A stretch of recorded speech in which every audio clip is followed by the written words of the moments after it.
పరిశుద్ధ గ్రంథంలో నుండి ఆదికాండము నిర్గమకాండము 3వ అధ్యాయాన్ని మరలా జ్ఞాపకం చేసుకుందాం. నిర్గమకాండము 3వ అధ్యాయము మొదటి 12 వచనాలను మనము మార్చి చదువుతాం. నిర్గమకాండము 3వ అధ్యాయము మొదటి 12 వచనాలను మార్చి చదువుతాం. మోషే మిద్యాను యాజకుడైన యిత్రోను తన మామ మందను మేపుచు ఆ మందను అరణ్యము అవతలకు తోలుకొని దేవుని పర్వతమైన హోరేబునకు వచ్చెను.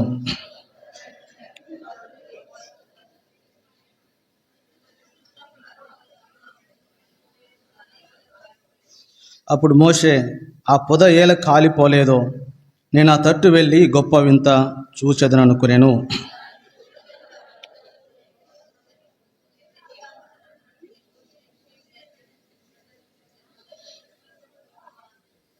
అందుకు ఆయన, దగ్గరకు రావద్దు, నీ పాదముల నుండి నీ చెప్పులను విడువుము, నీవు నిలిచి ఉన్న స్థలము పరిశుద్ధ ప్రదేశము అనెను.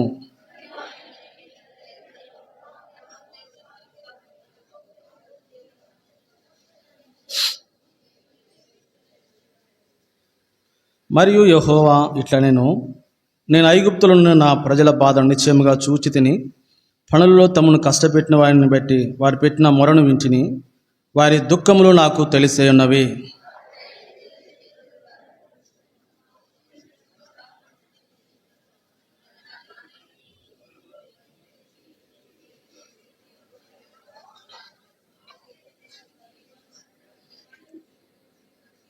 ఇశ్రాయేలీయుల మొర నిజంగా నా యొద్దకు చేరినది. ఐగుప్తులు వారిని పెట్టుచున్న హింస చూసి తిని కాగా,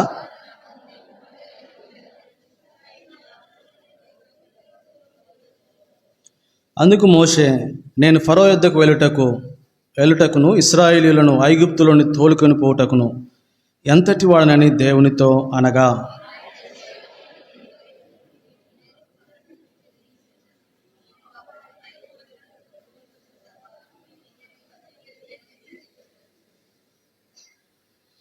ఉత్సాహం కొరకే ప్రార్థన చేస్తాం. ఇంతవరకు వ్యక్తిగతంగా ప్రభుని స్తుతించి ఆరాధించట్లో సహాయపడ్డారు. తిరిగి మాదిట ఉంచబడినటువంటి బలను బట్టి మేము స్తుతిస్తున్నాం. అవి మీ రక్త మాంసములకు సాదృశ్యంగా మాకు కనపడుతుండగా మీరు సెలవిచ్చారు, నేను వచ్చే వరకు మీరు దీన్ని చేయడని. కనుక ప్రభు ఆ ప్రకారం మేము మీ ఆజ్ఞను శిరసావహించి అందులో ప్రవేశించడేమింటుండగా వాక్యపు వెలుగులో మా జీవితాలను పరీక్షించుకొని సరిచేసుకొని సమ్మతిపరుచుకొని యోగ్యంగా ఆయన బలను సమీపించట్లో సహాయపడమని చదవని లేఖన భాగాలు దేవా మీరు మాత్రమే మాకు తెలియచేయగలరు, బోధించగలరు.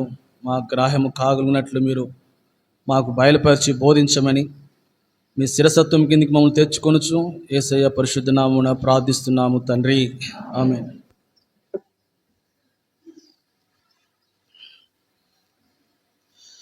నిర్గమకాండము 3వ అధ్యాయము మనం చదివినటువంటి 12 వచనాలు దైవజనుడైనటువంటి మోషే తాను ఇక్కడ తర్బీదులో ఉన్నాడు. ఎక్కడమ్మా? హోరేబులో ఆయన తర్బీద్ అయినటువంటి స్థలం ఇది. కాబట్టి ఆయన తన మందను మేపుచు అనే మాట ఇక్కడ చూస్తూ ఉన్నాం. అంటే మోషే మందను మేపుతున్నాడు, తన మామ అయినటువంటి యిత్రో యొక్క మందను. అంటే మందను ఎట్లా మేపాలో, ఎట్లా నడిపించాలో మోషేకి అలవాటై ఉండొచ్చు. అయితే 3వ అధ్యాయంలోనికి వచ్చినప్పుడు 7వ వచనంలో, నా ప్రజల బాధ నిశ్చయంగా చూచి తిని కాబట్టి రమ్ము, నేను నిన్ను ఫరో యొద్దకు పంపేదను.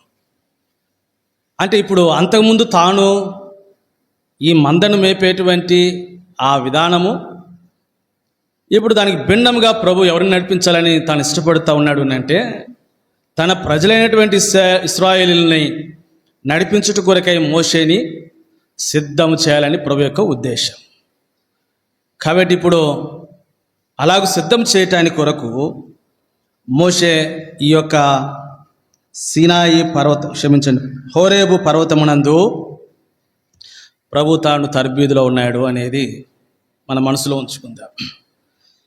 కాబట్టి ఈ 12 వచనాలలో ఒక 3 చిన్న తలంపులు నేను క్లుప్తంగా జ్ఞాపకం చేస్తాను. హోరేబు అనేటువంటి మాటకు అర్థం ఏంటి అని అంటే, హోరేబు అని అంటే ఏంటి అర్థం అమ్మా? దేవుని సన్నిధి, కరెక్టే. నేను అర్థం అడుగుతున్నా. హోరేబు అనే పదానికి అర్థం హిబ్రూలో, హోరేబు అని అంటే ఎండినది అని అర్థం. హోరేబు అంటే అర్థం ఏంటమ్మా? ఎండినది. లేకపోతే మరొక అర్థం ఉంది, అరణ్యము అనే అర్థం ఉంది. కాబట్టి ఈ హోరేబునకు ఇప్పుడు మోషే వచ్చినట్లుగా చూస్తూ ఉన్నాం. సరే, హోరేబు అనే పదానికి నేను మీకు అర్థాన్ని జ్ఞాపకం చేశాను. అయితే నేను ఆరాధనలో మీకు జ్ఞాపకం చేసినట్లుగా ఈ హోరేబు దేనికి సాదృశ్యంగా ఉన్నదో మీకు జ్ఞాపకం చేస్తూ వచ్చాను. ఈ హోరేబు ద్వితీయోపదేశకాండము 4వ అధ్యాయము 10వ వచనం. నీవు హోరేబులో నీ దేవుడైన యెహోవా సన్నిధిని నిలిచి ఉండగా. కాబట్టి ఈ హోరేబు ఫిగరేటివ్ చెబుతున్నాడు, సాదృశ్యం చెబుతా ఉన్నాడు. అర్థం చెప్పాను.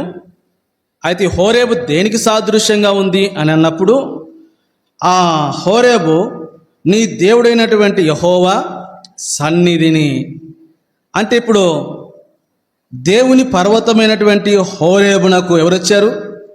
మోషే వచ్చాడు అని అంటే, నేను ఇందాక మీకు ఒక మాట జ్ఞాపకం చేసిన ఆరాధనలో 24వ కీర్తనలో అనుకుంటా, 24వ కీర్తన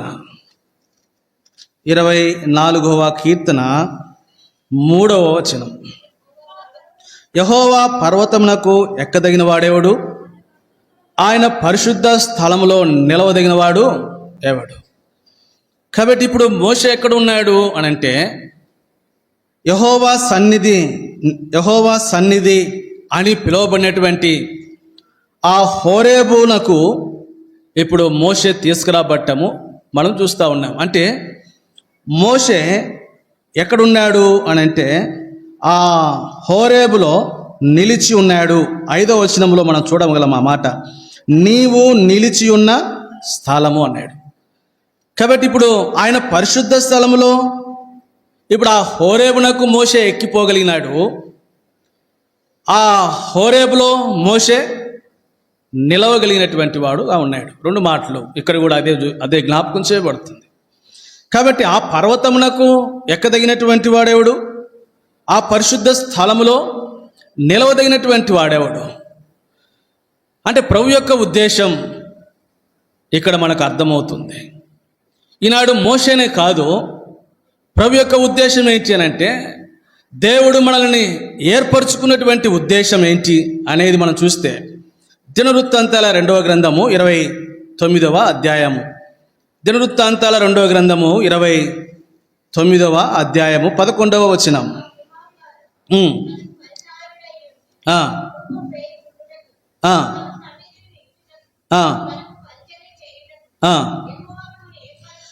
కాబట్టి ఇక్కడ ఒక మాట, తన సన్నిధిని నిలుచుటకు యెహోవా మిమ్మును, ఈనాడు మానవుణ్ణి దేవుడు ఏర్పరచుకున్నట్లు. కాబట్టి దేవుడు మానవుణ్ణి ఎప్పుడు ఏర్పరచుకున్నాడు? ఎఫెసీ పత్రిక 1వ అధ్యాయము, ఎఫెసీ పత్రిక 1వ అధ్యాయము. పౌలు అపోస్తలుడు ఎఫెసీలకు రాస్తూ, ఎఫెసీ పత్రిక 1వ అధ్యాయం 6వ వచనం యొక్క చివరి భాగంలో ఉంటుంది, జగత్తుకి పునాదులు వేయబడక మునుపే మనలను ఏర్పరచుకొనెను. జగతికి పునాదులు వేయబడక మునిపే ఈనాడు మానవుణ్ణి దేవుడు ఏర్పరచుకున్నట్లో ఉన్న ఉద్దేశం ఏంటి అంటే, ఇక్కడ మనం చదివినటువంటి దినవృత్తాంతాల 2వ గ్రంథంలో మనమును కూడా మోషేకు వలె తన యొక్క సన్నిధిలో నిలవాలి అని. అంతేగాని కయ్యూను వలె ప్రభు యొక్క సన్నిధిలో నుండి ఆ దోష శిక్షను బట్టి పారిపోయి దేవ సన్నిధికి దూరంగా ఉండాలని ప్రభు ఉద్దేశం కాదు మానవుని ఎడల. ఈ మధ్యాహ్న కాల సమయంలో ప్రియ సహోదరి సహోదరుడా కూర్చున్నటువంటి నీవు ఇంకా దేవుని యొక్క సన్నిధికి దూరంగా ఉన్నావేమో. కాబట్టి ప్రభు నిన్ను ఏర్పరచుకున్నది జగతికి పునాదులు వేయబడక మునిపే, భూమి నిరాకారంగా శూన్యంగా ఉన్నప్పుడే, దేవుని ఆత్మ జనముల మీద అల్లాడుచున్నప్పుడే దేవుడు మానవుని ఏర్పరచుకున్నటువంటి ఉద్దేశం మనమును కూడా మోషేకు వలె ఆ హోరేబులో దేవుని యొక్క సన్నిధిలో మనమును ఎక్కి వెళ్ళి ఆయన సన్నిధిలో నిలిచి ఉండాలనేది ప్రభు యొక్క ఉద్దేశం.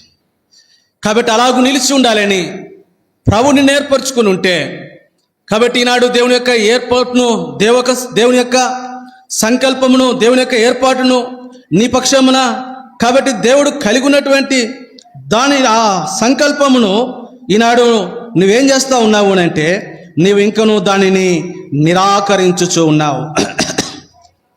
అందుకే ఆ మాటను నేను మీకు జ్ఞాపకం చేస్తాను. చదువుతాం. అపోస్తుల కార్యములు అనుకుంటా, వాడు తమ విషయమైనటువంటి దేవుని సంకల్పం వాళ్ళు ఏం చేస్తూ ఉన్నారంట. ఇక్కడ యోహాను సువార్తలో నా మాట జ్ఞాపకం వస్తూ ఉంది.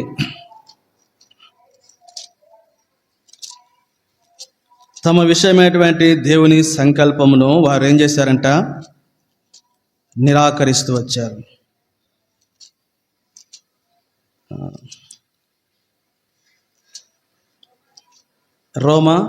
రోమిలికి రాసినటువంటి పత్రిక, క్షమించండి, రోమపత్రిక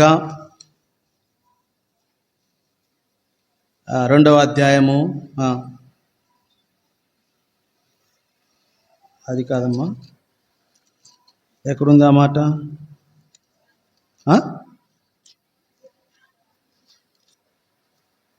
తమ విషయమైనటువంటి సంకల్పమును వారు ఏం చేశారంట, నిరాకరించారు.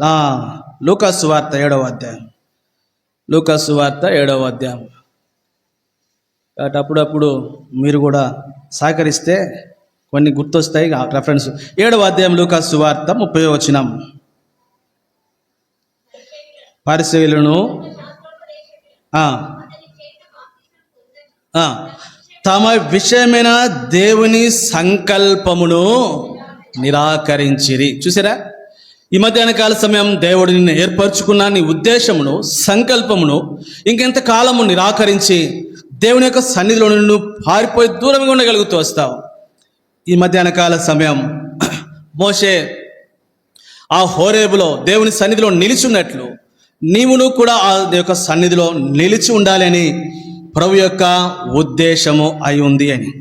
అందుకోసమే జకర్యా గ్రంథము 3వ అధ్యాయము 7వ వచనంలో, జకర్యా గ్రంథము 3వ అధ్యాయము 7వ ఏమనగా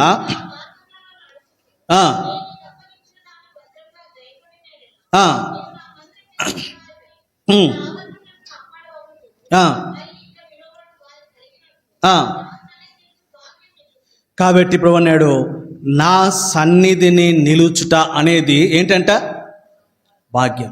ద్వితీయోపదేశకాండం లాస్ట్ అధ్యాయంలో ఏమనుంది, ఓ ఇశ్రాయేలు నీ భాగ్యము. ఈనాడు దేవుని యొక్క సన్నిధిలో నిలుచుట అనేది అది గొప్ప భాగ్యము. కాబట్టి ఇక మీదట నన్ను భాగ్యవతి అని అందురని ఏమని పేరు పెట్టారంట, ఆషేరు అని పేరు పెట్టిందంట. కాబట్టి అనేకులు ఇప్పుడు ఆమెను ఏమంటున్నారంట, భాగ్యవతి అంటే. కాబట్టి ఈనాడు నిన్ను జనులందరూ కూడా నిన్ను ఎప్పుడు భాగ్యవంతులుగా నిన్ను పొగుడుతారు, ఎంచుతారు అంటే నేను దేవుని యొక్క సన్నిధిలో నువ్వు నిలవగలుగుతూ వచ్చినప్పుడు. కాబట్టి అది దేవుని సన్నిధిలో నిలవగలగటము అనేది దేవుడు మనకి ఇచ్చినటువంటి గొప్ప భాగ్యం. కాబట్టి ఈ భాగ్యమును నువ్వు తృణీకరించి నిరాకరించి ఇక ఎంతకాలము ఆయన సన్నిధికి నువ్వు దూరంగా వెళుతావు. ఎజ్రా గ్రంథము 9వ అధ్యాయము 15వ వచనం. ఎజ్రా గ్రంథము 9వ అధ్యాయము 15వ వచనం. యెహోవా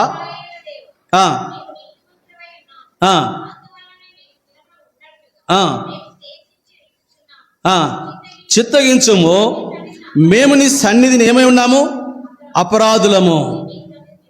కాబట్టి ఇప్పుడు మేము ఈ సన్నిధిలో నిలుచుటకు, ఎజ్రా దేవుని యొక్క సన్నిధిలో నిలుచుని తన ప్రజల విషయమే అన్నటువంటి మాట, ఓ ప్రభువా నీ సన్నిధిలో మేము నిలవబడటం అనేది గొప్ప భాగ్యం. అయితే ఈనాడు ఆ భాగ్యమును మేము ప్రజలమైనటువంటి మేమేమయ్యాము, కోల్పోయాం. కారణం ఏంటంటే మేము నీ సన్నిధిని ఏమైన వారిమి, అపరాధులము.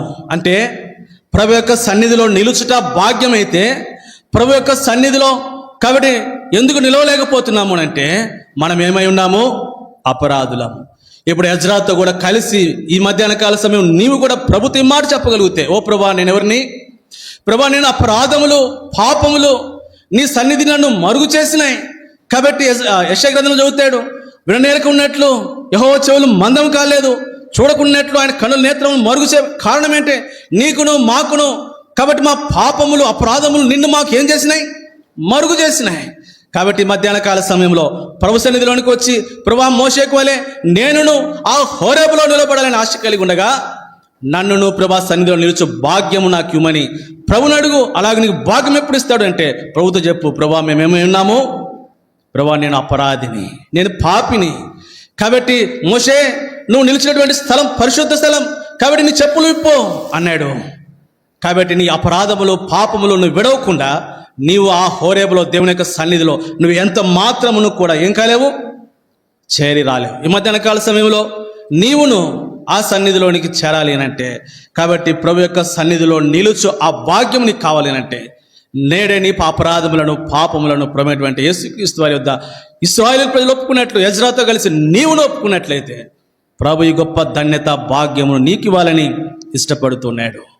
కాబట్టి ఈ భాగ్యము నువ్వు పొందకపోతే నేడే రమ్ము, నీ అపరాధములను ప్రభు దగ్గర ఒప్పుకొని అట్టి భాగ్యమును నువ్వు పొందాలని ప్రభునామమున మీకు మనవి చేస్తా ఉన్నాం. సరే, ఇప్పుడు ఇంకొంచెం ముందుకు వెళతాము. నిర్గమకాండము 3వ అధ్యాయము. నిర్గమకాండము 3వ అధ్యాయము 3-4 వచనాల్లోనికి వస్తాం. అప్పుడు మోషే, ఆ పొద ఏల కాలిపోలేదో నేను ఆ తట్టు వెళ్ళి గొప్ప వింత చూచేదని అనుకునేను. దానిని చూచుటకు అతడు ఆ తట్టు చాలా అక్కడ అవదాం అక్క. ఇప్పుడు మోషే ఆ పర్వతం మీదకు వెళ్ళటానికి కొరకై ఊరకనే ఆ పర్వతం మీదకి వెళ్ళలే. ఆయన పర్వతం మీదకి కాబట్టి వెళ్ళక మునుపు జరిగిన ఒక కార్యాన్ని మీకు జ్ఞాపకం చేయాలని ఇష్టపడుతున్నా ఇప్పుడు. కాబట్టి ఇప్పుడు ఆ పర్వతం దగ్గరికి వెళ్ళాడు, ఆ పర్వతాన్ని చూస్తూ వచ్చాడు. కాబట్టి ఇప్పుడు ఆ పర్వత అగ్ని వలన ఆ పొద ఏమవుతుంది? కాబట్టి ఇప్పుడు ఈ యొక్క ఫిగర్ అంతా, ఈ దృశ్యమంతా కూడా మోషే చూస్తూ ఉన్నాడు. ఇప్పుడు మోషే ఏం చేశాడు అంటే, ఇప్పుడు తాను ఒక మాట అనుకున్నాడు. ఏమనంటే, ఆ పొద నేను ఆ తట్టు వెళతాను, కాబట్టి దానిని చూచుటకు అతడు ఆ తట్టు. అంటే మోషే ఇప్పుడు ఆ తట్టు వెళ్ళటానికి తీర్మానం చేసుకున్నాడు. ఏ తట్టు? దేవుని పర్వతమైనటువంటి ఆ హోరేబు తట్టు. ఆ హోరేబు దేవుని యొక్క నివాస స్థలం, ఆ హోరేబు దేవుని యొక్క పరిశుద్ధ స్థలం దేవుడైనా జ్ఞాపకం చేస్తూ ఉంది. అనంటే ఇప్పుడు మోషే యొక్క తీర్మానం మనకు అర్థమవుతుంది. ఏమనంటే, నేను ఇప్పుడు ఆ పర్వతం తట్టు నేను చూస్తాను అన్నాడు. హోరేబు తట్టు అది మన ప్రభువైనటువంటి దేవుడు, ఆయన నివాస స్థలం, ఆయన ప్రభుని జ్ఞాపకం చేస్తుంది. ఇప్పుడు ఆయన తట్టు మోషే తిరగాలనేది మోషే చేసుకున్నటువంటి తీర్మానం. ఊరికనే మోషే ఆ పర్వతం మీద తాను ఎక్కి వెళ్ళలేదు. ఆ పర్వతం మీద మోషే నిలబడక మునుపు, ఆ పర్వతమునకు ఎక్కి వెళ్ళక మునుపు, ఆ పర్వతం మీద నిలవలక మునుపు మోషే చేసుకున్నటువంటి ఈ తీర్మానం చూడండి, నేనిప్పుడు ఆ తట్టు తిరుగుతా. అందుకే యాకోబు పత్రికలో యాకోబు ఒక మాట అన్నాడు. 4వ అధ్యాయము, యాకోబు పత్రిక 4వ అధ్యాయము 8వ వచనం. యాకోబు పత్రిక 4వ అధ్యాయం. కాబట్టి ఇక్కడ ఏమంటాడు? దేవుని వద్దకు రండి అంటే ఫస్ట్ కమ్ టు మోజెస్. అంటే మోజెస్ మొట్టమొదటిగా ఎవరి దగ్గరికి వచ్చాడు? దేవుని వద్దకు వస్తే అప్పుడు ఏం జరిగింది? ఆ తట్టు వచ్చుట యెహోవా చూచెను. చూసారా? కాబట్టి మోషే మొదట వెళ్ళాడు, మోషే ప్రభు తట్టు తిరిగాడు. మోషే ఎప్పుడైతే పర్వతం తట్టు ప్రభు తట్టు తిరిగాడో వెంటనే దేవుడు కూడా మోషే తట్టు తిరిగాడు. కాబట్టి ఇప్పుడు అన్నాడు, దేవుని యొద్దకు మనం ఎప్పుడైతే వస్తామో మోషేకు వలె, అప్పుడు దేవుడు మన యొద్దకు వస్తాడు. అలాగ వచ్చేందుకు కొరకే ఇప్పుడేమంటాడు? 8వ వచనం మళ్ళీ చదువుదాం. కాబట్టి మధ్యాహ్న కాల సమయం, ఓ పాపులారా, ఓ అపరాధికులారా, ఓ పాపము చేత పట్టబడి లోకములో గోజాడుతున్నావో మనుషులారా, ఇంకా నువ్వు పాపమును నీళ్ళ వలె త్రాగుచు పాపములో మునిగి ఆ పాపమున కార్యములను చేస్తూ పాపములో మునిగిపోతున్నటువంటి ఓ పాపులారా, మీ చేతులను, ఈ మధ్యాహ్న కాల సమయం అట్టి పాపాత్ములైన ప్రజలను ప్రభు పిలుస్తున్నాడు, మీ చేతులను శుభ్రపరచుకోనండి. మీ హృదయములను పరిశుద్ధపరచుకొనుడి. చూసారా? అంటే మోషే, ఓ మోషే నీ చెప్పులు విడువు అన్నప్పుడు మోషేకి అర్థమైంది, నేను ఆ తట్టు తిరగాలి, ప్రభు నా తట్టు తిరిగాడు కాబట్టి నేను ఆయన తట్టు తిరగాలంటే ఇప్పుడు నేను విడవలసినవి ఉన్నాయి, విడుస్తానని తీర్మానం చేసుకున్నాడు. కాబట్టి మధ్యాహ్న కాల సమయంలో ఆయన తట్టు తిరిగితే ఆ ప్రభు నీ తట్టు తిరుగుతాడు. నువ్వు ఆయన తట్టు తిరగాలి. ఆయన తట్టు తిరిగి ఏం చేయాలి అని అంటే నీ చేతులను, నీ హృదయములను ఏం చేసుకో, శుభ్రపరచుకొని పరిశుద్ధపరచుకొని. అందుకే యెషయా గ్రంథము 59వ అధ్యాయంలో నేను ఒక మాటను మీ కొరకే జ్ఞాపకం చేస్తాను. యెషయా గ్రంథము 59వ అధ్యాయం 1-2 వచనాలు.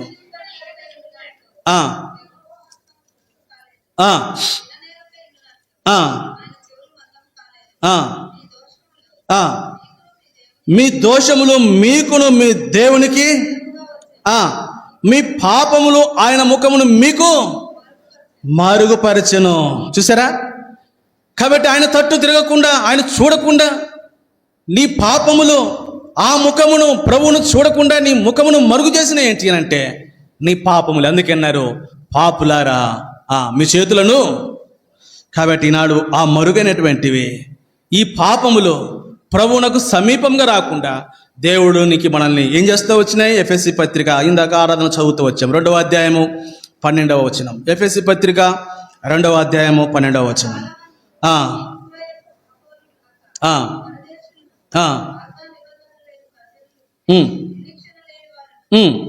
లోకమందు దేవుడు లేని వారినై ఉండి క్రీస్తునకు ఏమై ఉన్నారంట? దూరస్తులై ఉన్నారు. ప్రియ సహోదరి, మధ్యాహ్న కాల సమయం ఒకవేళ నీ స్థితి ఇదైతే, ఇదిగో మోషే ఆ ప్రభు తట్టు తిరగ్గా ప్రభు వెనువెంటనే మోషే తట్టు తిరిగాడు. ఈ మధ్యాహ్న కాల సమయంలో నీవు ఆయన తట్టు తిరిగితే ఆయన నీ తట్టు తిరిగేటువంటి వాడిగా ఉన్నాడు. అందుకే కీర్తనకారుడు 30వ కీర్తన 7వ వచనంలోనికి వచ్చినప్పుడు, 30వ కీర్తన 7వ వచనం, ఒకవేళ ప్రభువు తట్టు మనం తిరగకపోతే యెహోవా దయగలిగి నీవే నా పర్వతమును స్థిరపరిచితివి, నీ ముఖమును నీవు దాచుకొనినప్పుడు, నువ్వు ఆయన తట్టు తిరగకపోతే ఆయన నీ తట్టు తిరగడు. కాబట్టి నీ పాపములు ఆయన ముఖమును మరుగు చేసుకున్న కారణం చేత ఆయన ముఖమును చూడలేకపోతే నీ ముఖమును నీవు దాచుకున్నప్పుడు నా జీవితంలో, నా హృదయంలో ఏముంటాయమ్మా? కలతలు, కలవరములే. ఈనాడు నీ పాప జీవితం, ఆయనను చూడలేనటువంటి నీ పాపములు, నీ దోషములు, నీ అపరాధములు, ఈ కారణం చేత నీ హృదయంలో ఎప్పుడు కూడా ఏమున్నాయి? కలతలే, కలవరములే. మానవుని యొక్క జీవితంలో కలవరములు, కలతలు, ఎన్ని కలతలు, ఎన్ని కలవరములకు కారణం ఏంటి అని అంటే ఈనాడు మానవుడు దేవుని వైపు చూడకపోతే, నువ్వు ఆయన వైపు చూడకపోయిన కారణం చేత ప్రభు తన యొక్క ముఖమును దాచుకున్నాడు. కాబట్టి నువ్వు చూడకుండా నీ పాపములు, అపరాధములు నిన్ను మరుగు చేసిన కారణం చేత, ప్రభు యొక్క ఆ ముఖమును చూడలేకపోయిన కారణం చేత మన జీవితంలో ఏం మిగిలినాయి? ఓ సందర్భంలో ఇశ్రాయేలు అంటారు, కాబట్టి సిగ్గే మాకు తాగి ఉన్నది. కాబట్టి ఇక మన జీవితంలో ఈ కారణములు, మన జీవితంలో కలతే మనకు మిగిలిపోయినాయి. ఇర్మీయా గ్రంథము 31వ అధ్యాయము 21-22 వచనాలు. ఇర్మీయా గ్రంథము 31వ అధ్యాయము.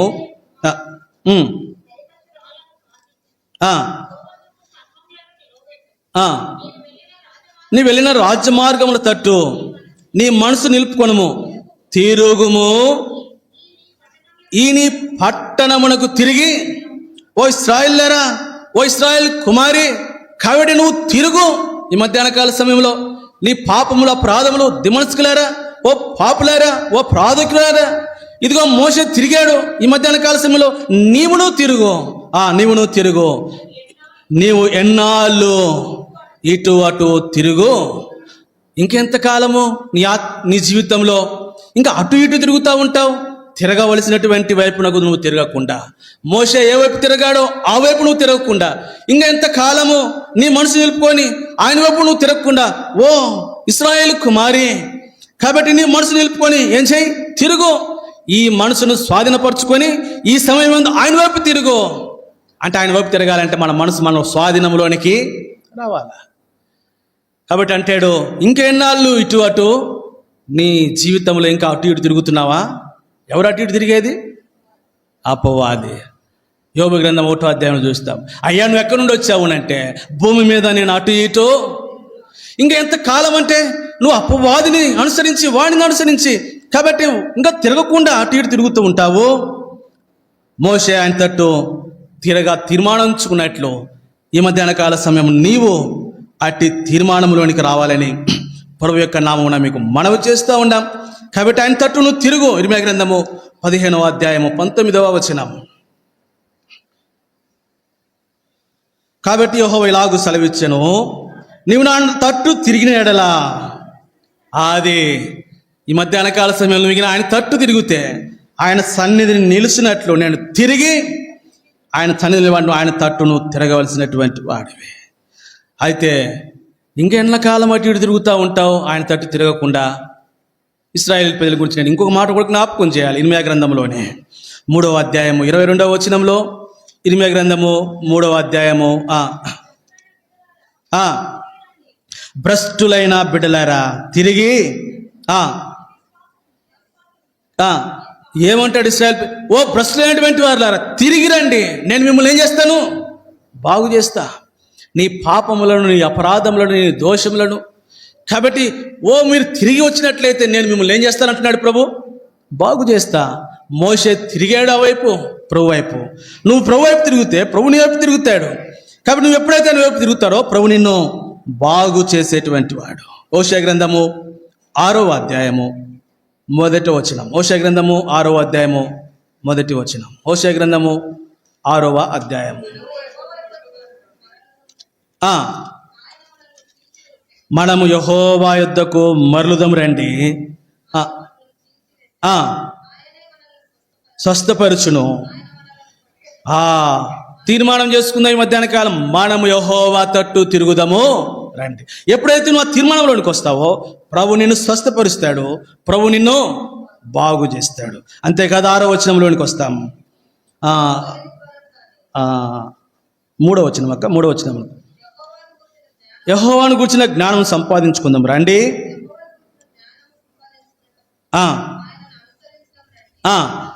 ఉదయము తప్పక వచ్చు రీతిని ఆయన ఉదయించును, వర్షం వల్ల ఆయన మన యొద్దకు వచ్చును. భూమిని తడుపునట్టు తొలకరి వర్షము, కడవరి వర్షంలో ఆయన మన యొద్దకు. చూడండి, నువ్వు దేవుని యొద్దకు వస్తే ప్రభుని యొద్దకు వస్తాడు, ప్రభు నిన్ను స్వస్థపరుస్తాడు, బాగు చేస్తాడు. అంతటితో ఆగిపోవట్లే. నువ్వు ఎప్పుడైతే ప్రభు వైపు తిరుగుతావో ప్రభుని యొద్దకు వస్తాడు, నువ్వు ఆయన యొద్దకు వస్తే ఆయన నీ యొద్దకు వస్తాడు. కాబట్టి ఇప్పుడు ఏం చేస్తాడంట? ఉదయమున తప్పక వచ్చు రీతిని ఆయన ఉదయించి వర్షం వలె, తర్వాత భూమిని తడుపునట్టు తొలకరి వర్షం వలె, కడవరి వర్షం వలె ఆయన. అంటే ఇవి ఏం చూపిస్తున్నాయి? ఈ వర్షము ద షవర్స్ ఆఫ్ బ్లెస్సింగ్స్ అని పాడబడతాం కదా. దేవుని యొక్క దీవెనలు, దేవుని యొక్క ఆశీర్వాదములు. కాబట్టి అవి తీసుకొని ప్రభుని యొద్దకు వస్తాడు. నువ్వు ఆయన యొద్దకు మళ్ళితే నువ్వు ప్రభు తట్టు తిరిగితే ప్రభుని తట్టు తిరుగుతాడు. ప్రభు నేను బాగు చేసి క్షమించటమే కాదు, నేను స్వస్థపరచడమే కాదు, ఆయన నీ యొద్దకు వచ్చి నిన్ను ఆశీర్వాదిస్తాడు.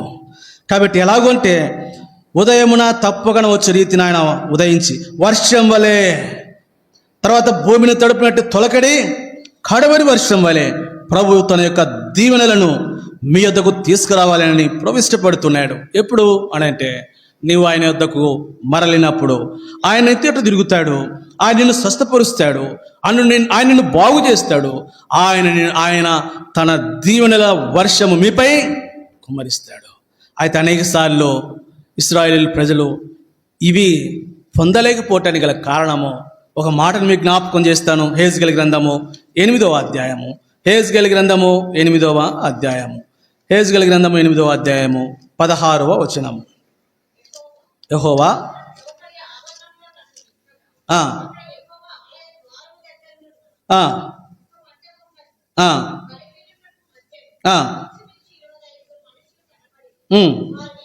వారి వీపులో యెహోవా ఆలయము తట్టును. ఎట్లున్నారంటే వీళ్ళు వారి వీపులు అంటే మందిరంలో కూర్చొని ఇటు తిరిగి కూర్చున్నారంట కదమ్మా. మనం కూడా మందిరంలో ఎట్ట కూర్చుంటాం? ఇటు తిరిగి కూర్చోం, అట్టొకళ్ళు ఇట్టొకళ్ళు అట్టొకళ్ళు కదా. ఇప్పుడు వీళ్ళు ఎట్ట కూర్చున్నారంటమ్మా, వారి వీపులు యెహోవా ఆలయం తట్టు, వారి ముఖములు మాత్రం ఎట్టున్నాయి తూర్పు తట్టు. తూర్పు ఏముందంట, తూర్పును సూర్యునికి నమస్కారం చేసుకుంటారంట. అంటే నువ్వు అట్టుండయా, నీ అవసరమైనప్పుడు నీ తట్టు తిరుగుతావు. ఇప్పుడు ఎవరి తట్టు తిరిగినావు, సూర్యుని వైపు తిరిగి నమస్కారం పెడుతున్నారంట. అందుకనే మనం స్వస్థపడలేకపోవటానికి, ప్రభు మనల్ని బాగు చేయలేకపోవటానికి, ప్రభు ఆశీర్వదించలేకపోవటానికి కారణం మన వీపు మన ముఖములు ఆయన తట్టు తిప్పుకోవలసి వాళ్ళు ఉండగా, మన ముఖములనేమో తూర్పు తట్టు సూర్య నమస్కారం వైపు తిప్పుతా ఉన్నాం. కాబట్టి మన వీపులు మాత్రం ఎట్టున్నాయి, ప్రభు వైపు మన వీపులు ఉన్నాయి. అందుకే ఇప్పుడు ఇర్మియా గ్రంథం 2వ అధ్యాయం 27వ వచనంలో కూడా ఇర్మియా ప్రవక్త ఇలాగనే రాస్తూ వచ్చాడు. ఇర్మియా గ్రంథము 2వ అధ్యాయము 27వ వచనం, వారు నా తట్టు ముఖమును తిప్పుకొనక, అది వారు నా తట్టు ముఖములు తిప్పుకొనక ఏం తిప్పుకున్నారంట, వీపులనే తిప్పుకున్నారు. ప్రియ సహోదరి, ఇంకెంతకాలము? కాబట్టి మీరు ముఖములను తిప్పుకొనక వీపునే ఇంకా తిప్పుకొని ఉంటావు. ఎన్నిసార్లు నీకు బోధించబడింది, ఎన్నిసార్లు నువ్వు ఆయన వైపు తిట్టమని, నీకు ఆయన వైపు తిరగమని నీకు బోధించబడి, కాబట్టి నీకు దేవుని యొక్క దాసులతో చెప్పబడతా వచ్చింది. తిరిగావు నువ్వు ఆయన వైపు. నువ్వు ఆయన వైపు తిరిగితే ఆయన సన్నిధి నిలిచేటువంటి భాగ్యం ప్రభు నీకు ఇస్తాడు. ఆయన వైపు తిరిగితే ప్రభు నిన్ను బాగు చేస్తాడు, స్వస్థపరుస్తాడు. ఆయన వైపు తిరిగితే ప్రభు నిన్ను ఆశీర్వదిస్తాడు. ఇలాగూ తిరగకపోవటానికి గల కారణము, ఇంకను నీ వీపును ఆయన వైపు తిప్పుకున్నావు, నీ ముఖమును మాత్రం సూర్యుని వైపు, సూర్య నమస్కారం వైపు తిప్పుకున్నావు. కాబట్టి ఇంకొక మాట, ఇర్మియా గ్రంథం ఇంకొంచెం ముందుకు వస్తే 32వ అధ్యాయం 33వ వచనంలో అన్నాడు,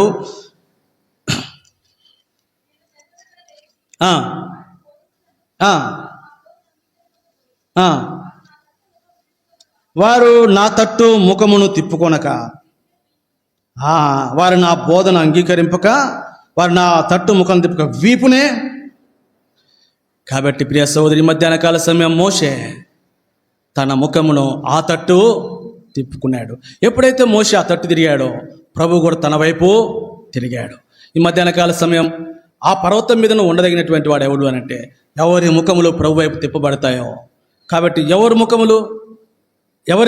ప్రభు ముఖం ఎవరి వైపు తిప్పబడుతుందో, ఎవరి ముఖములు ప్రభు వైపు తిప్పబడతాయో, ప్రభు ఎవరి ముఖం వైపు తిప్పబడతారో వారే ఆ పర్వతం మీద నివసింపదగిన వారు ఈ మధ్యాహ్న కాల సమయంలో. కాబట్టి నువ్వు ఇంకా తిరుగు.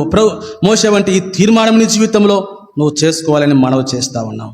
65వ కీర్తనలో కీర్తనకారుడు 9-10 వచనాల్లో, 65వ కీర్తన 9-10 వచనాలు.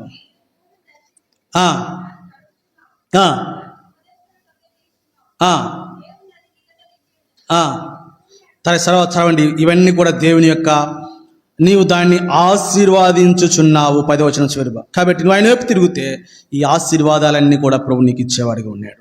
అందుకే హెబ్రీయులకు రాసిన పత్రిక, ఈ మాట చదివి తలంపు ఇక్కడ ముగిస్తాను. హెబ్రీయులకు రాసిన పత్రిక 6వ అధ్యాయము 7వ వచనం, త్రాగి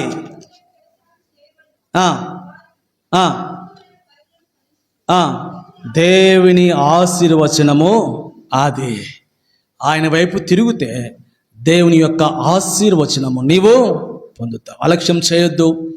మోషే నుంచి నేర్చుకోవాల్సిన హోరేబు యొద్ద మొదటి పాఠం మోషే నుంచి ఏంటి అంటే, హోరేబు తట్టు, ఆయన తట్టు మోషే తిరిగాడు. మోషే వైపు ప్రభు మొదట మోషే తిరిగాడు. కాబట్టి మనం ఆయన తట్టు తిరిగితే ఆయన మన తట్టు, మనం ఆయన యొద్దకు వస్తే ఆయన మన యొద్దకు వస్తాడు. ఈ మధ్యాహ్న కాల సమయంలో ఇటు ఆశీర్వాదాలు నీకు కావాలని అంటే నువ్వు ఆయన తట్టు తిరుగు. సరే, ఇంకా ఇంకొక మాట కూడా నేను జ్ఞాపకం చేసి ఆ తలంపు అక్కడ ముగించక మునుపు నిర్గమకాండము ఏం జరిగింది అనేది ఒక మాటని జ్ఞాపకం చేస్తాను. నిర్గమకాండము 3వ అధ్యాయము 4వ వచనం.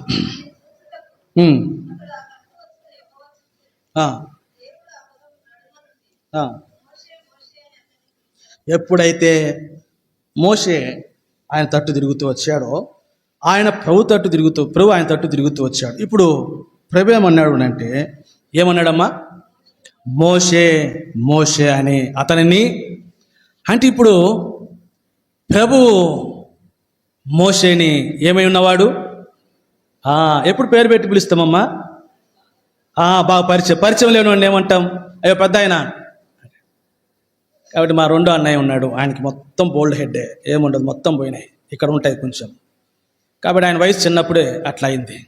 ఓసారి బస్సులో ప్రయాణం చేస్తూ ఉంటే ఆయన ఒక పెద్ద ఆయన, ఆయనకంటే వయసులో పెద్ద ఆయన, పాపం ఆయనకి ఎన్ని పోయిన కారణం చేత పెద్ద ఆయన అనుకున్నాడేమో. ఓ పెద్ద ఆయన కొద్దిగా జరుగు పెద్ద ఆయన అన్నాడంట. ఏమన్నాడు? కొద్దిగా జరుగు పెద్ద ఆయన అంటే కారణం ఏంటి? ఇంటికి వచ్చి చెబుతా ఉన్నాడు, ఆయన నాకంటే చాలా పెద్ద ఆయన, ఇదంతా నేర్చిపోయింది, ఆయన నన్ను ఓ పెద్ద ఆయన జరుగు పెద్ద ఆయన అంటున్నాడు నన్ను. అంటే పేరు తెలియదు కనుక, ఎరగలేదు కనుక ఏమన్నాడు? ఒకవేళ ఎరుగుంటే ఓ తిమోతి పక్క జరుగానే ఉండేవాడు కదమ్మా. అలాగూ ఇప్పుడు మోషే అని దేవుడు మోషేని పిలవటము. కాబట్టి ఎప్పుడైతే ప్రభు వైపు తాను తిరిగాడో మోషేని ప్రభు ఏమైనవాడు? ఎరిగి ఉన్నవాడు. కాబట్టి నువ్వు ప్రభు నిన్ను పేరు పెట్టి పిలిచేటువంటి వాడు. కాబట్టి ఒక దినం వస్తుంది, ప్రభు తన జీవగ్రంథమందు ఏమున్నాయి? పేర్లుండగా. కాబట్టి ఆ దినమందు ప్రభు తన పేరు పెట్టి పిలవబోతా ఉన్నాడు. ఓ సహోదరి నీ పేరు, ఓ సోదరుడు నీ పేరు, ప్రభు నిన్ను ఎరిగినటువంటి వాడు. అందుకన్నాడు యోహాను సువార్త 10వ అధ్యాయము 27వ వచనంలో ప్రభు అన్నాడు. యోహాను సువార్త 10వ అధ్యాయము 27వ వచనం. యోహాను సువార్త 10వ అధ్యాయము 27వ వచనం, నేను వాటిని ఎరుగుదును. కాబట్టి ప్రభు నిన్ను ఎరుగుతాడు. కాబట్టి ఈ మధ్యాహ్న కాల సమయం పేరు పెట్టి ఎరుగుట. కాబట్టి ఆయనను ఎరుగుటయే ఏమంట? నిత్య జీవం. 1వ యోహాను పత్రిక 1 యోహాను పత్రిక 5వ అధ్యాయంలో ఉంటుంది. కాబట్టి ఆయనను ఎరుగుటయే ఏంటి? నిత్య జీవం. ఈ మధ్యాహ్న కాల సమయంలో ప్రభు నిన్ను ఎరుగుతాడు, ప్రభు నిన్ను పేరు పెట్టి పిలుస్తాడు. కాబట్టి ఇది రెండవ తలంపు. ఇలా ఇక్కడ ముగిస్తూ ఉన్నాను. కాబట్టి ఇక్కడ మోషేని గురించి, మోషే ఈ హోరేబు దగ్గర ఏమి నేర్చుకున్నాడు అంటే తాను ప్రభు తట్టు తిరగటము నేర్చుకున్నాడు. కాబట్టి ఇప్పుడు నేను 3వ తలంపులోనికి వస్తాను. నిర్గమకాండము 3వ అధ్యాయం. నిర్గమకాండము 3వ అధ్యాయము 1వ వచనాన్ని చదువుతాం.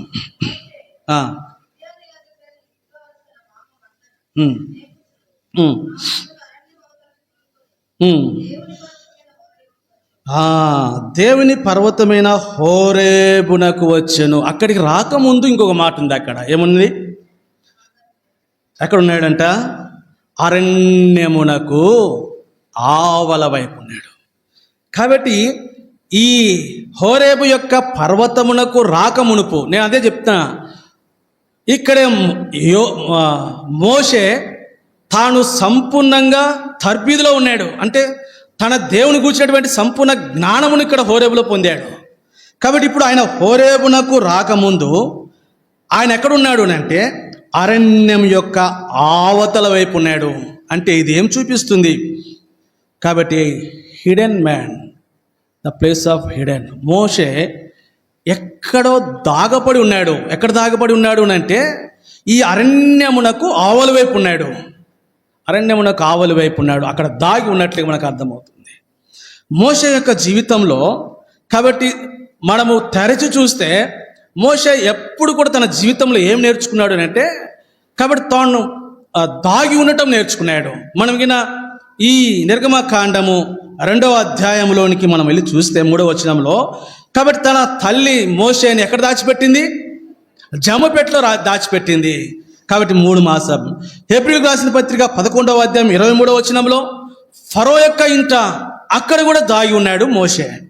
ఆ తర్వాత నిర్గమకాండ 3వ అధ్యాయము 1వ వచనంలో ఇక్కడికి వచ్చినప్పుడు, కాబట్టి హిడెన్ ఇన్ ద డెజర్ట్, ఇక్కడ అరణ్యములో మోషే దాగి ఉన్నాడు. ఆ తర్వాత 32వ అధ్యాయము నిర్గమకాండం 1వ వచనంలోనికి వచ్చినప్పుడు ఆయన పర్వతం మీద ఏమై ఉన్నాడు? దాగి ఉన్నాడు. ఆ తర్వాత 33వ అధ్యాయం నిర్గమకాండము 22వ వచనంలో, కాబట్టి ఈ బండ సందున ఏమై ఉన్నాడు?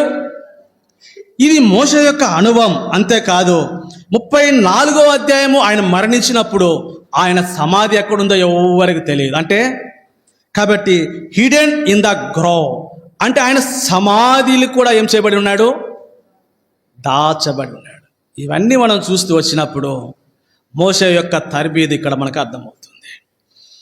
కాబట్టి మోషే ఎందుకు ఈ స్థలమందు ఈ హోరేబుకు రాకముందు ఈ అరణ్యములో ఎందుకు మోషే దాగి ఉన్నాడు అంటే ప్రభు ఎక్కుడు ఎందుకు ఇక్కడ దాగి అంటే మోషేనే కాదు, దైవ గ్రంథంలో గొప్ప గొప్ప దైవజనులంతా కూడా మొట్టమొదటిగా ఏమై ఉన్నవారు? ఏలియా ఎక్కడ దాగి ఉన్నాడు? ఎక్కడ దాగి ఉన్నాడు? ప్రభు చెప్పాడు ఎక్కడ దాగి ఉన్నాడు? ఖైరీతు వారి దగ్గరికి వెళ్ళి అక్కడ దాగి ఉన్నామన్నాడు. ఆ తర్వాత పౌలపోస్తులుడు అరేబియాలో తాను దాగి ఉన్నటువంటి సందర్భం మనం చూస్తాం. అంతెందుకు మన ప్రభువైన యేసుక్రీస్తు వారు 30 సంవత్సరాలు ఏమై ఉన్నాడమ్మా? దాగి ఉన్నాడు. విశ్వాస జీవితంలో మోషే ఇది నేర్చుకున్నాడు. ఎక్కడ? The mountain of Horeb. Horeb యొక్క పర్వతం దగ్గర మోషే ఏం నేర్చుకున్నాడు అంటే తాను దాగి ఉండటం నేర్చుకున్నాడు. ఓ విశ్వాసి, ప్రియమైన దేవుని బిడ్డ, మన జీవితంలో ప్రభు మనకు ఒక తర్బీదు ఇది. ఈ హోరేబు వద్ద మనం దాగి ఉండటం మనం ఎప్పుడైతే నేర్చుకుంటామో ప్రభు మోషేకి ఇచ్చినటువంటి ఆ తర్బీదు అక్కడ మనకు అర్థమవుతుంది. కాబట్టి ఇక్కడ ఈ అరణ్యము అనే ఒక మాట నేను ఇక్కడ జ్ఞాపకం చేస్తా. ఏమి ఈ అరణ్యములో అని అంటే ఆదికాండము 12వ అధ్యాయం 21వ అధ్యాయం 14వ వచనంలో హాగరు ఎక్కడ ఏ అరణ్యంలో ఉంది? షూరునా? బేర్షెబా, క్షమించండి, బేర్షెబా అరణ్యము 21వ అధ్యాయం 14వ వచనం ఆదికాండం. బేర్షెబా అరణ్యములో కాబట్టి ఆముంది. కాబట్టి ఆ బేర్షెబా అరణ్యంలో ఇస్మాయేలీలు వీళ్ళిద్దరు అక్కడ దాగున్న ఆ అరణ్యంలో ఈ పిల్లవాడి యొక్క చావును నేను అంటే అరణ్యం ఏం చూపిస్తుందనంటే ఎవరు లేదు, ఒంటరితనమే. కాబట్టి హాగరు అరణ్యంలో తను ఒంటరిగా తన కుమారునితో ఉంది.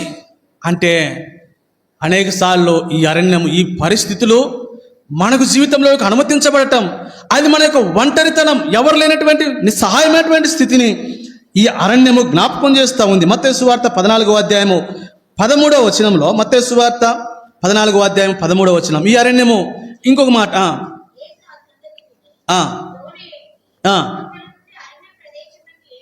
కాబట్టి ఈ అరణ్యము అది ఏకాంతమును చూపిస్తుంది. కాబట్టి అరణ్యము రెండోదిగా నిర్గమకాండం 14వ అధ్యాయము 2వ వచనంలో, నిర్గమకాండం 14వ అధ్యాయం 2వ వచనం,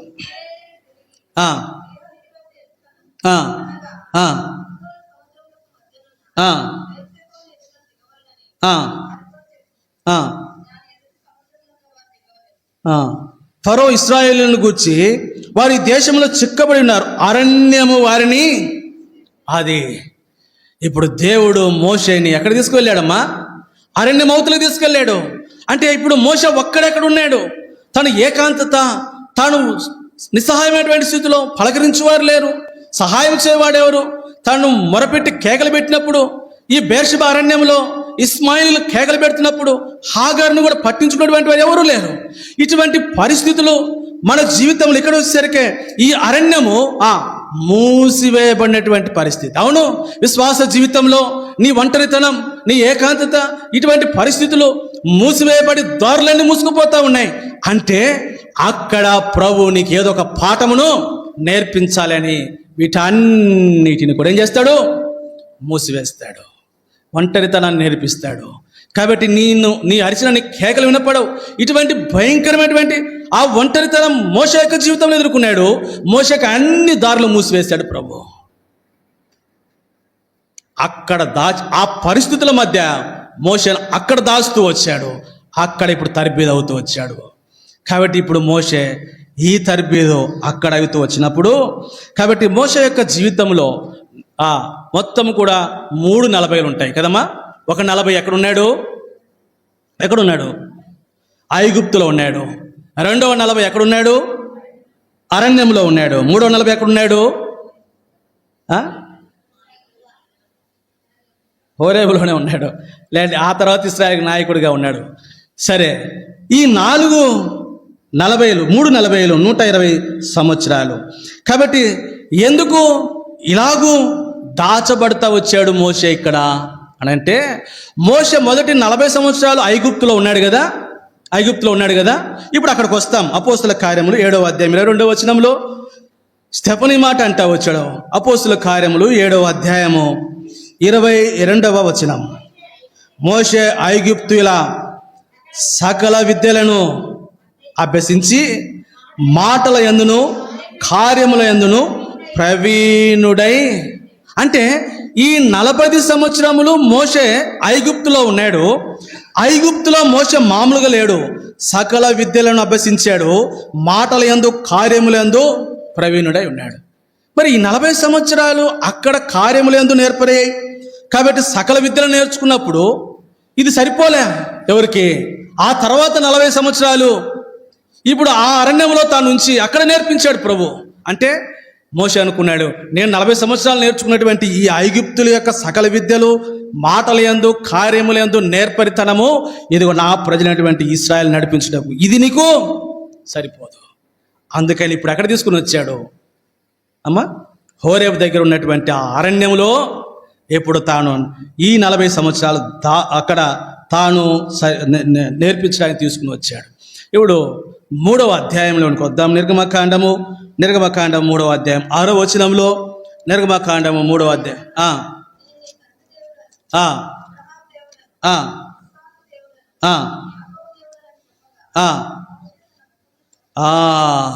కాబట్టి ఇప్పుడు ఆ నైపుణ్యత అది ఏమాత్రమో సరిపోదు కనుక ఇక్కడ ప్రభు ఏదో కొంత తాను నేర్పించుట కొరకై కాబట్టి ఇప్పుడు మోషేని ఈ స్థలమునకు తీసుకుని వచ్చాడు. ఇక్కడ మోషే 2 విషయాలు నేర్చుకుంటూ వచ్చాడు. అందులో ఒకటి మొట్టమొదటి మీకు జ్ఞాపకం చేస్తూ ఉన్నాను. ప్రభు ఎప్పుడైతే అక్కడికి వచ్చాడో, ప్రభు ఇప్పుడు తనకు ఆ అరణ్యములో తనకు నేర్పించినటువంటి మొదటి పాఠం ఇప్పుడు చదువుతున్నాం. 5వ వచనాన్ని మళ్ళీ ఒకసారి 6వ వచనము. మరియు ఆయన, నేను నీ తండ్రి దేవుడను, అబ్రహాము దేవుడను, ఇస్సాకు దేవుడను, యాకోబు దేవుడునై ఉన్నాను. ఇదిగో మోషే, నేనేమై ఉన్నాను? నీ తండ్రి దేవుడు. ఎవరు ఆయన తండ్రి? సేవకురాలు చదివితే ఎట్ట? ఎవరు ఆయన తండ్రి?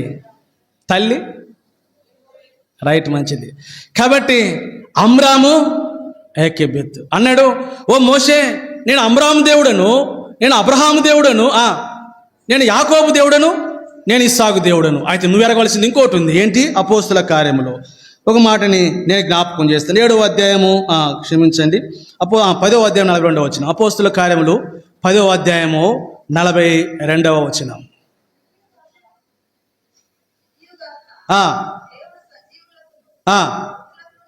కాబట్టి ఈయన అమ్రాం దేవుడే కాదు, అబ్రహాము, ఇస్సాకు, యాకోబుల దేవుడే కాదు, ఈ దేవుడు ఏ దేవుడైనా ఆయన అక్కడ నేర్చుకోవాల్సి వచ్చింది అంటే ఈయన సజీవులకు దేవుడును. మోషే, ఈ సంగతిని వెరుగును నేర్చుకో.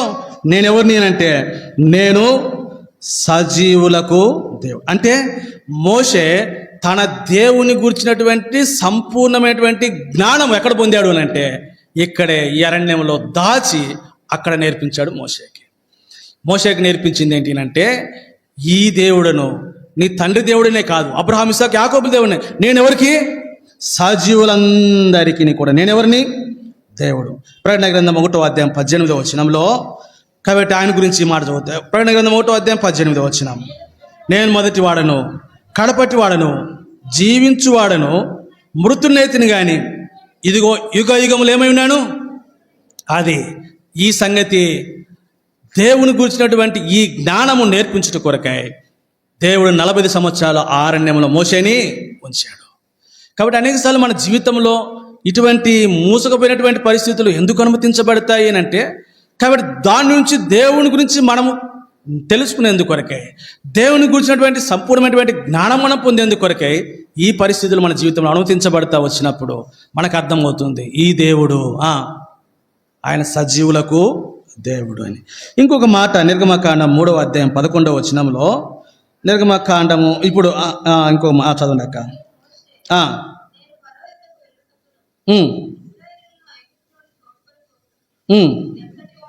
అంతకంటే ముందక్క 3వ అధ్యాయం 5వ వచనం అక్క. నిర్గమకాండ 3వ అధ్యాయము. దగ్గరకు రావద్దు,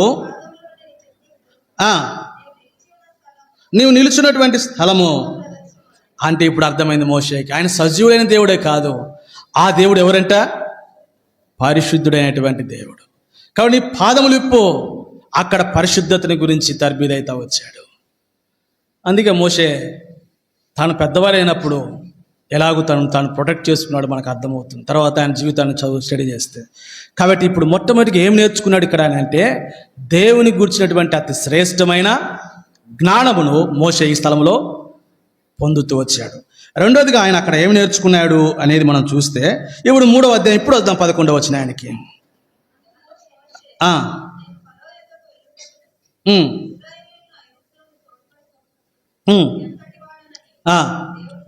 అది ఇప్పుడు రెండోదిగా ఏం నేర్పించాలని ఇప్పుడు అక్కడ తీసుకెళ్ళాడు అంటే, ఇప్పుడు మోషేకి రెండోది నేర్పిస్తుంది. దేవుని గురించినటువంటి అతి శ్రేష్టమైనటువంటి జ్ఞానాన్ని అక్కడ నేర్పించిన తర్వాత దేవుడు ఆ స్థలంలో మోషేకి ఇంకోటి నేర్పించాడు. ఏమనంటే, ఏమన్నాడు ఇక్కడ, ప్రభువా నేను అంటే అంతకుముందు నేను ఒక మాట జ్ఞాపకం చేశా, ఆ 45 సంవత్సరాలు కాబట్టి ఐగుప్తు యొక్క సకల విద్యలన్నీ కూడా, ఒకవేళ ఆ సకల విద్యలన్నీ కూడా మనకు వచ్చుంటే మనం ఏమనుకుంటాం, ఇక నా అంతటోడు అనుకుంటాం కదా.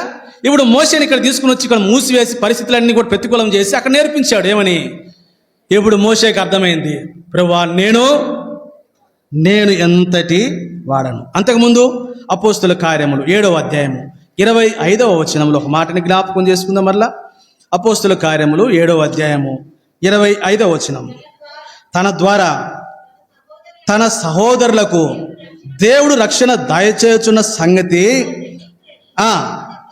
అంతకుముందు ఏమనుకున్నాడంట, మాకు తెలియదు దేవుడు ఎందుకు పిలిచాడు, నా ద్వారా నా సహోదరులకు ఏం కలగాలని, రక్షణ కలగాలని అనుకున్నాడంట. కాబట్టి తన ద్వారా తన ప్రజలకు ఏం కలగాలని అక్కడ నేర్పించాడు. ఓ ప్రభువా, అవును, ఇది నా ద్వారా నా ప్రజలకు ఏం కలగదు, రా మోషే నేను ఇశ్రాయేలుకు పంపుతానంటే ఇప్పుడు అర్థమైంది మోషేకి అక్కడ తన గురించి తాను ఏమై ఉన్నాడో తన గురించి తాను నేర్చుకోవటానికి మోషేకి అక్కడ సాయం. ఇప్పుడు అన్నాడు, నేను ఎంతటి వాడను ప్రభువా. ఒకప్పుడు అనుకున్నా నా వలన ఇశ్రాయేలు నా ప్రజలకు ఏం కలుగుతుందని, రక్షణ ఓ మోషే, నీ తలంపులు తప్పు, నీ ఆలోచన తప్పు. కాబట్టి నీ గురించి నువ్వు ఏమై ఉన్నావో నేను నేర్పించడం కొరకై దేవుడు అరణ్యము లాంటి పరిస్థితులు నేను మూసివేస్తాడు, పరిస్థితులన్నింటినీ కూడా. ఎందుకు అనంటే అక్కడ నువ్వు నేర్చుకోవాల్సినటువంటి రెండవ జ్ఞానం ఉంది. ఏంటి అని అంటే, నేనెవరిని ప్రభువా, నేనెంతటి వాడను ప్రభువా. అది నేర్పించేంత వరకు కూడా దేవుడు ఆ అరణ్యం లాంటి పరిస్థితులు మన జీవితంలో ఏం చేస్తాడు, అప్పుడు అర్థమైంది మోషేకి. అక్కడ మూసివేసి కాబట్టి ఏమి కూడా లేకుండా చేస్తూ ఉంటే ఏకాంతంలో వదిలిపెడితే మోషేకి అర్థమైంది. ఇప్పుడు అన్నాడు, రా మోషే నిన్ను పంపిస్తానంటే ఇప్పుడు అంటాడు, ప్రభువా ఒకప్పుడు అనుకున్నాను కానీ అయ్యా, నా వలన నా ప్రజలకు రక్షణ కలగటానికి కదా నన్ను పంపుతున్నావు అనుకున్నాను, కానీ ఇది నా వలన ప్రభువా నేను ఎంతటి వాడను, ప్రభువా నేను ఎంతటి వాడను నీ గురించి నా గురించి. కాబట్టి ప్రభు ఇటువంటి అరణ్యములో ఈ హోరేబులో ఒకటి దేవుని గూర్చినటువంటి ఆ జ్ఞానం నేర్పిస్తాడు, ఒకటి నిన్ను గూర్చినటువంటి అనుభవ జ్ఞానాన్ని ప్రభు నీకు నేర్పిస్తాడు. అతిశయించకు, గర్వించకు, నేనే అనుకోకు, నా వల్లనే రక్షణ కలుగుతుంది ఇశ్రాయేలుకు అనుకునేట్లుగా. కాబట్టి మనం కాదు, కాబట్టి నేనెంతటి వాడను అనేటువంటి పరిస్థితికి వచ్చేంత వరకు కూడా దేవుడు నేర్పిస్తూనే ఉంటాడు. అందుకే హోషేయ గ్రంథం 7వ అధ్యాయం 9వ వచనంలో, హోషేయ గ్రంథము నేను తలంతో ముగిచ్చేస్తాను లేండి. హోషేయ గ్రంథము 7వ అధ్యాయము 9వ వచనం. కాబట్టి అన్యులు అతని బలమును మృంగివేసినను అది అతనికి, చూసారా, కాబట్టి మన బలమేంటో మనకు తెలియదు అనేక సార్లు. కాబట్టి విరాజిమ్ముకొని లేద్దాం అనుకుంటాం. నీ బలమేంటో నీకు తెలియజేయటానికి ప్రభు ఇటువంటి అరణ్యంలోనికి మనలను మూసి అక్కడ తరబిదిస్తాడు, ఇరగగొట్టి నలగగొట్టి. కాబట్టి అక్కడ నువ్వు దాగటానికి ఇష్టపడితే, నువ్వు దాగి ఉంటే నేను నేర్పిస్తాడు ప్రభు. అక్కడ దేవుని గురించేటువంటి అనుభవ జ్ఞానాన్ని నేర్పిస్తాడు. రెండవది నీవేంటో, అసలు నీ బలమేంటో నీకు అన్యులు అతని బలమును మృంగివేసినను అది అతనికి తెలియక, ఇంకో మాట ఏమన్నాడు, తన తల మీద నిలిచినటువంటి వెంట్రుకలు కనపడుచున్నాను అది అతనికి తెలియలేదు. అంటే అనేకసార్లు మనకు తెలియదు, అంటే మనకు దానిని తెలియచేయటానికి కొరకని. మోషేకి తెలియలే, అందుకనే ఇప్పుడు అన్నాడు. తెలుసుకున్న తర్వాత ప్రభువా నేను ఎంత, న్యాయాధిపతుల గ్రంథము 16వ అధ్యాయము 20వ వచనం, న్యాయాధిపతుల గ్రంథము 16వ అధ్యాయం 20వ వచనం. ఆ, ఆ, ఆ, ఆ. అయితే యెహోవా తనను ఎడబాసినని, ప్రియ సహోదరి, ఎందుకు ఈ హోరేబులో ఈ అరణ్యంలో ప్రభు మనల్ని మూసి ఉంటాడు అని అంటే, నీవేంటో, నీ బలమేంటో, కాబట్టి నువ్వు ఏమై ఉన్నావో ఆ విషయంలో అక్కడ మనకు నేర్పిస్తాడు. అప్పుడు మనం అనాలి, ఓ ప్రభువా నేను ఎంతటి వాడను. ఆ స్థితికి వచ్చేంత వరకు కూడా ప్రభు అన్నిటిని కూడా మూసివేస్తాడు. ఇప్పుడు ఈ హోరేబు అరణ్యమునకు అవతల, కాబట్టి ఇప్పుడు మోషే సంపూర్ణమైనటువంటి తర్బీదులోనికి వచ్చాడు. కాబట్టి ఇప్పుడు అన్నాడు, ఆ మాట చదివించి చాలా విషయాలు ఉన్నాయి చెప్పాలనుకున్న సమయం అయిపోయింది.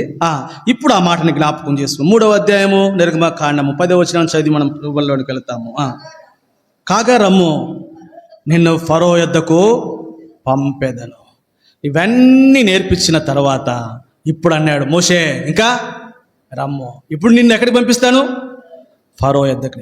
అంటే ప్రభు తన యొక్క చేతిలో బలమైనటువంటి సాధనములుగా నువ్వు వాడబడుట కొరకై, కాబట్టి నీకు ఒక తర్బీదు అవసరం.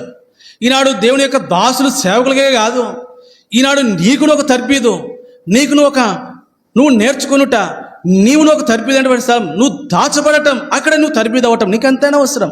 అక్కడ దేవుని గురించినటువంటి అనుభవ జ్ఞానం పొందుతావు. నీవేంటో నిన్ను గురించి నీవు ప్రభు నేర్పిస్తాడు.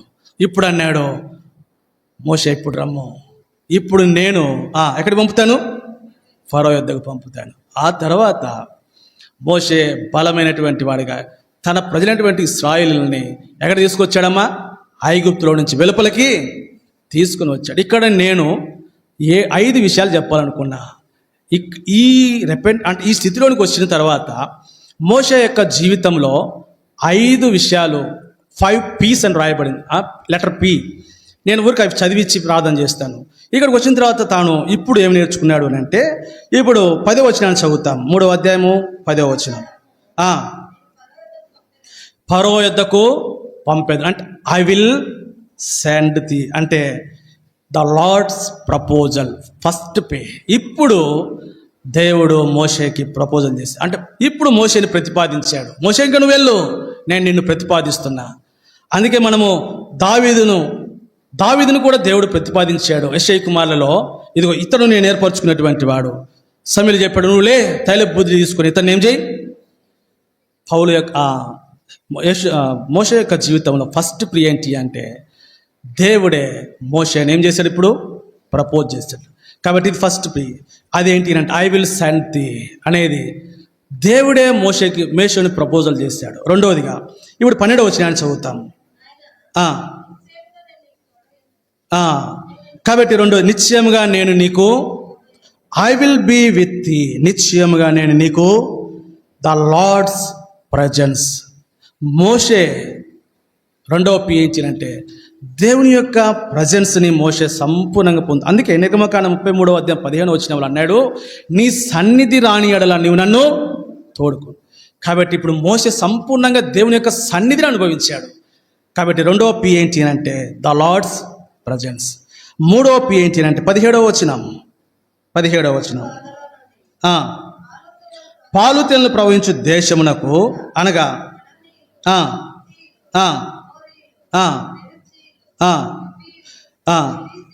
చాలక ఐగుప్తు బాధల నుండి ఏమన్నాడు? మిమ్మును రప్పించుటకు I will bring you out అన్నాడు. ఇది ఏం చూపిస్తుంది అని అంటే ద లార్డ్స్ పర్పస్. ఇప్పుడు మోషే ఎడల దేవుని యొక్క ఉద్దేశాన్ని మోషేకి ఇప్పుడు తెలియజేశాడు. ఒకటి, మోషేను దేవుడు ఏం చేశాడమ్మా? ప్రపోజల్ చేశాడు. రెండవదిగా మోషేతో దేవుని యొక్క సన్నిధి, ఆయన ప్రజెన్స్ ఉంచాడు. మూడవదిగా ఆయన ఎడల దేవుని యొక్క ఉద్దేశం ఏంటో, ఆయన పర్పస్ ఏంటో మోషేకి దేవుడు బయలుపరిచాడు. ఇప్పుడు 4వ ఒప్పి ఏంటి అని అంటే, ఇప్పుడు ఒక మాట 20వ వచనాన్ని చదువుతాం.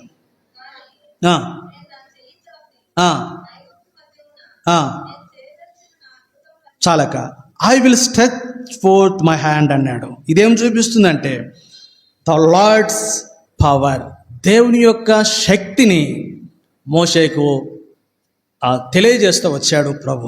కాబట్టి ఇది 4వ ఒప్పి. 5వదిగా 21వ వచనం.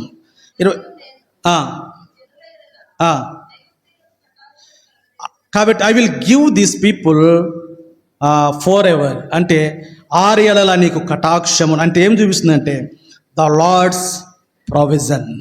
The Lord's provision. ఎస్, ఈ ఐదంతల పి ఒకటి ప్రభు, the Lord's proposal, secondly the Lord's presence, thirdly the Lord's purpose, fourthly the Lord's power, fifthly the Lord's provision. ఎప్పుడు పొందాడు అని అంటే మోషే ఆ అరణ్యంలో ఏమైతే వచ్చాడు, ప్రభు దగ్గర నేర్చుకుంటూ వచ్చినప్పుడు ఈ ఐదంతలు మోషే యొక్క జీవితంలో ప్రభు. దీని గురించి నేను సౌర్యంగా మీరు స్టడీ చేయండి. చాలా అద్భుతమైన తలంపులు ఈ 5 మాటల్లో ఉన్నాయి. ప్రభు అట్లా మనల్ని మోషేకు వలె బలపరచునుగా.